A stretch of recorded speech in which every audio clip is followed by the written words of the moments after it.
वेद व्यास जी कहते हैं कि एक दूसरा जो व्यक्ति है देखकर किसी को सुखी नहीं रहता है।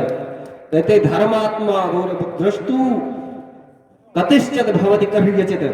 इस संसार में कोई ऐसा नरोत्तम है महाराज उत्पन्न नहीं हुआ जो दूसरे को देखकर राग द्वेष न करे। कहते हैं आदमी आदमी को सुहाता नहीं, आदमी से अरे डर रहा। आदमी आदमी आदमी को सुहाता नहीं, आदमी से अरे डर रहा। आदमी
आजकल की यह दशा है कि हम एक जानवर कुत्ता पाल लेते हैं, उस पर विश्वास करते हैं, लेकिन अपने पड़ोसियों पर नहीं। एक पशु पालेंगे, उस पर विश्वास करेंगे, लेकिन अपने पड़ोसी पर नहीं। इसी तरह है यह परिणाम यहाँ तक पहुंच गया, पतन की तरफ बढ़ रहा है। देखें, इस पतन का देखो ये परिणाम है, इस पतन का ही ये परिणाम है। इस तरह आदमी आज बदनाम है, इस तरह आदमी आज बदनाम है। असमते तक चुराने लगाया रे, असमते तक चुराने लगाया अरे। हाय नैतिक पतन का ये अंजाम है, हाय नैतिक पतन का यह अंजाम है। आदमी आदमी से बिचकने लगा, आदमी आदमी से बिचकने लगा। कर्म ऐसे करे कर रहा आदमी, कर्म ऐसे करे कर रहा आदमी। आदमी आदमी को सुहाना, आदमी आदमी को सुहाता नहीं। आदमी से करे कर रहा आदमी, आदमी से करे कर रहा आदमी। आदमी आदमी को सुहाना, आदमी को सुहाना।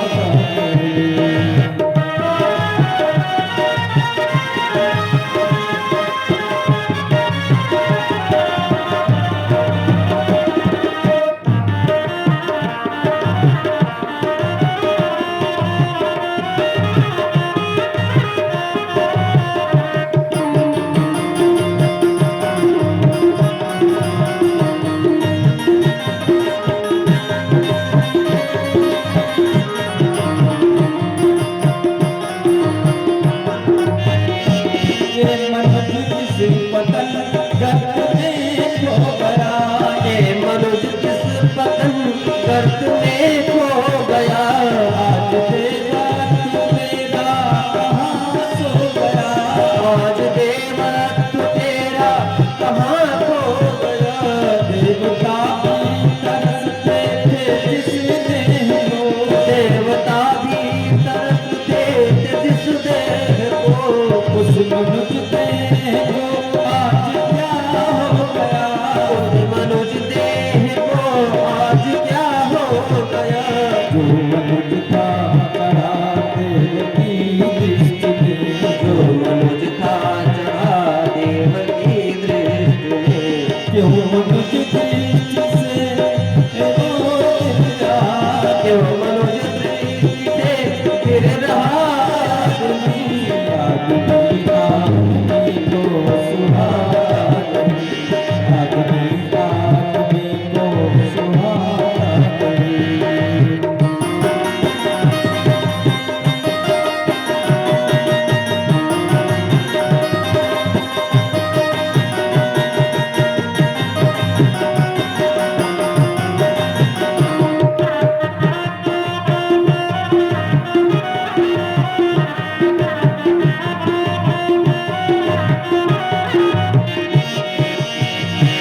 हम मनुष्य हैं, हम मनुष्य हैं, मनुष्य का सहारा बने, हम मनुष्य हैं, मनुष्य का सहारा बने। डूबतों के लिए हम किनारा बने, डूबतों के लिए हम किनारा बने। क्यों न पाने हमें लोग बेचैन हो, क्यों न पाने हमें लोग बेचैन हो। हम अगर स्नेह का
ब्रह्म हो या देवता हो, एक दूसरे की कोई प्रगति नहीं देखना चाहते। महाराज, जब नर और नारायण तपस्या कर रहे थे तो इंद्र देखते हैं कि यह तप करने लगे हमारे इंद्रासन को छीनने के लिए। उनको उनसे ईर्ष्या हो गई और नाना प्रकार के उपाय करते हैं, अप्सराओं को भेजते हैं उनके तप को खंडित करने के लिए। व्यास जी कहते हैं कि इंद्र का आदेश पाकर इति तेन समादिष्टा ययु सर्वे समोद्यताः यत्र तौ धर्मपुत्रौ दौ ते पाते दुष्करं तपः। महाराज, नर नारायण जिस स्थान पर तप कर रहे थे वो धर्म के पुत्र हैं, भगवान के अवतार हैं। वहां पर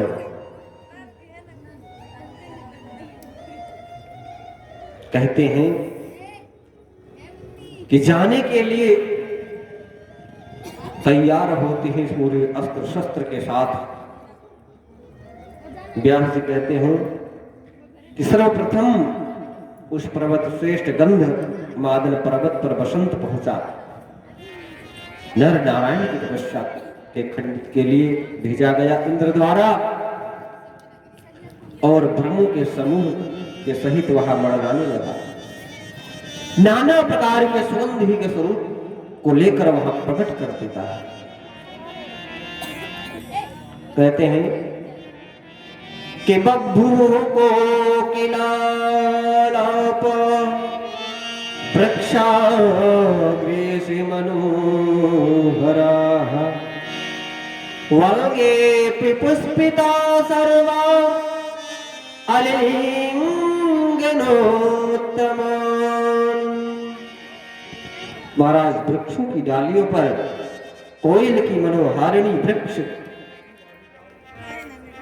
पर जो कृत्य करते हैं, पुष्पों से लदी हुई सभी लताएं हैं, वह पर्वत पर चढ़ने लगे। अनेक प्रकार के जब वहां लीला करता है कामदेव, वसंत ऋतु छा जाती है। अनेक उपाय करके वह थक जाता है, परंतु भगवान की समाधि न डूबी। महाराज कहते हैं कि जब उस ऋतुकाल में वहां पर वसंत की पूरी मनोहर लताएं गूंज रही है, पक्षियों की आवाज आ रही है, लेकिन भगवान अपनी समाधि में मग्न है। कहते हैं ऋतुराज कमले तु दृष्ट्वा पुष्पिलतुम्बनम् जातो चिंता परो तत्र नारायण विष्णु। महाराज, नारायण सिंह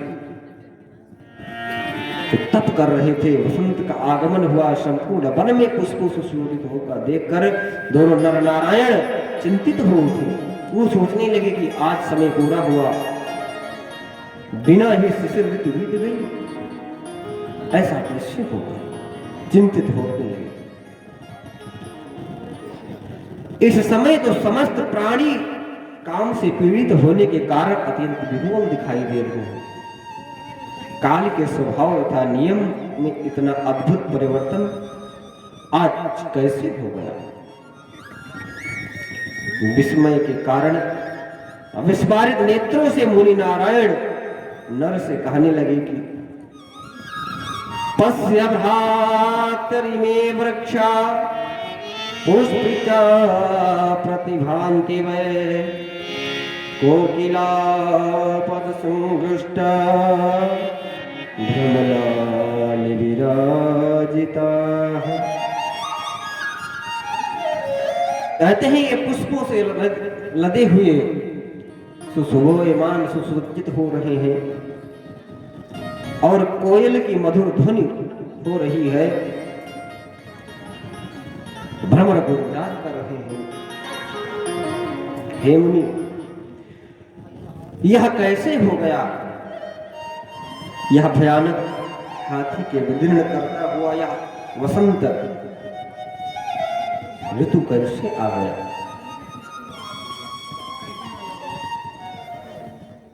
महाराज नर नारायण आपस में बात करते हैं। द्रव्यास जी कहते हैं कि उस समय मुनि नारायण अभिमान से जो कुछ आकर सोचने लगे कि निश्चिंत पूर्वक इंद्र ने हमारे तप में बाधा डाला।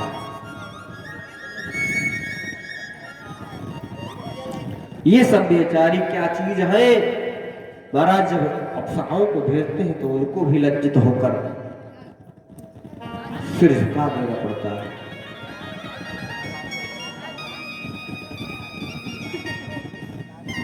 महाराज सुंदरियों का कोई भी उनके ऊपर असर नहीं होता है। तो नर नारायण कहते हैं सभिमानस्तु संजातस्तदा नारायणो मुनि इंद्रेण प्रेषितानूनं तथा विघ्नचिकीर्षया वाराक्यागा इमा सर्वा सृजाम्यदा नवा किल एताभ्यो दिव्यरूपास्य दर्शयामि तपोबलम्। नर नारायण ने कहा कि मैं अपने तपोबल का कुछ प्रभाव आपको दिखाता हूं। हे सुंदरी, मैं आपसे अधिक दिव्य रूपवती नवीन अप्सराएं को उत्पन्न करता हूं। मन में ऐसा विचार करके उन्होंने हाथ में अपनी जंघा पर आघात कर तत्काल एक सर्वांग सुंदरी स्त्री को उत्पन्न कर दी। कहते हैं इद संचित्य मना कारणेव पांडताय वे तरसोदपादयामास नारीं सर्वांग सुंदरी। सर्वांग सुंदरी भगवान नारायण उरु देश से जंघा प्रदेश से उत्पन्न हुई तथा उरु प्रदेश से उत्पन्न होने के कारण उसका नाम उर्वशी पड़ा। महाराज उनके सेवकों मुनियों और सब के देखते देखते इंद्र के अप्सराओं से सुंदर अप्सरा को उत्पन्न करके नर नारायण उनको लज्जित कर देते हैं। महाराज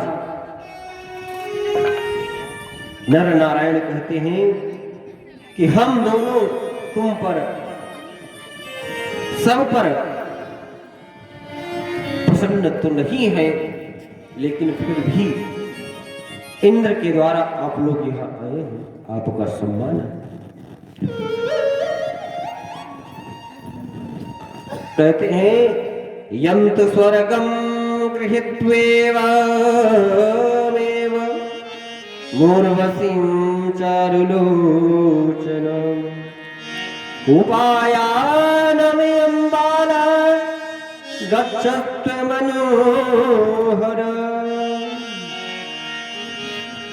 कहते हैं कि जो हमने सुंदरी अप्सरा को उत्पन्न किया है उसको लेकर अब तुम अपने साथ उसको लेकर जाओ। उरु प्रदेश से प्रादुर्भाव होने के कारण इसका नाम उर्वशी है। इंद्र के प्रसन्नार्थ हमें इनको प्रदान करते हैं इंद्र को।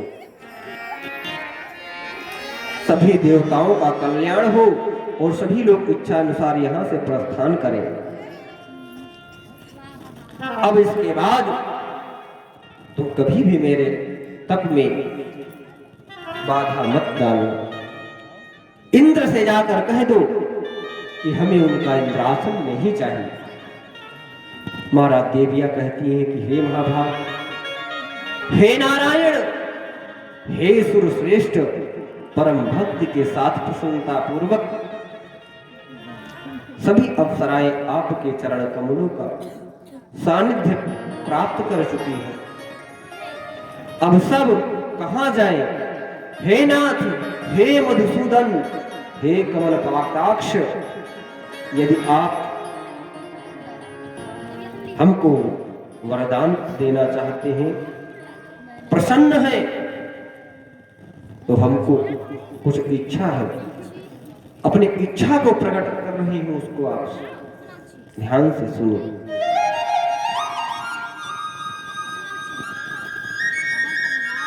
कहते हैं पतितं भवदेवेश वरमेनं परं तपः भावामः प्रीतयुक्त्वा तं सेवितं जगदीश्वर। हमारे आप पति बन जाएं, हम लोग आपकी सेवा शुश्रूषा से बहुत प्रसन्न होंगे। हे जगदीश्वर, आपकी सेवा करने का हमें अवसर प्राप्त होगा, हम लोग प्रसन्न होंगे। अनेक प्रकार से अप्सराएं कहती हैं तो नारायण कहते हैं कि इंद्रियों को जीत कर मैंने पूरे 1000 वर्ष तक यहां तपस्या की है, अतएव हे सुंदरियों, उसे कैसे नष्ट कर दूं? हमारा वासना शक्ति कोई रुचि नहीं है, आप जाओ। अप्सराएं बोली कि शब्द, स्पर्श, रूप, रस तथा गंध, इन 5 सुखों से स्पर्श सर्वश्रेष्ठ आप हैं। यह सुख भी नहीं होता। हे महाराज, आप हमारी बात मान लीजिए। अनेक प्रकार से अप्सराएं मनाती हैं, परंतु नहीं।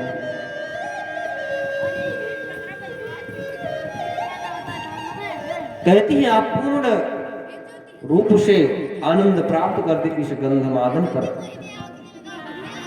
विचरण करें। अप्सराएं नाना प्रकार के प्रलोभन दिखाती हैं, समझाती हैं, परंतु भगवान उनको वहां से विदा कर देते हैं और वह भगवान नारायण को याद करते हुए वहां से चली जाती हैं। आइए हम लोग भी भगवान के नाम का उच्चारण करें और पुनः अभी आरती करके प्रसाद लेकर अपने अपने घर को जाएंगे। भगवान के पावन नामों का उच्चारण करें। श्रीमन्नारायण नारायण नारायण नारायण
की जय हो। बोले अम्बे मैया की जय हो।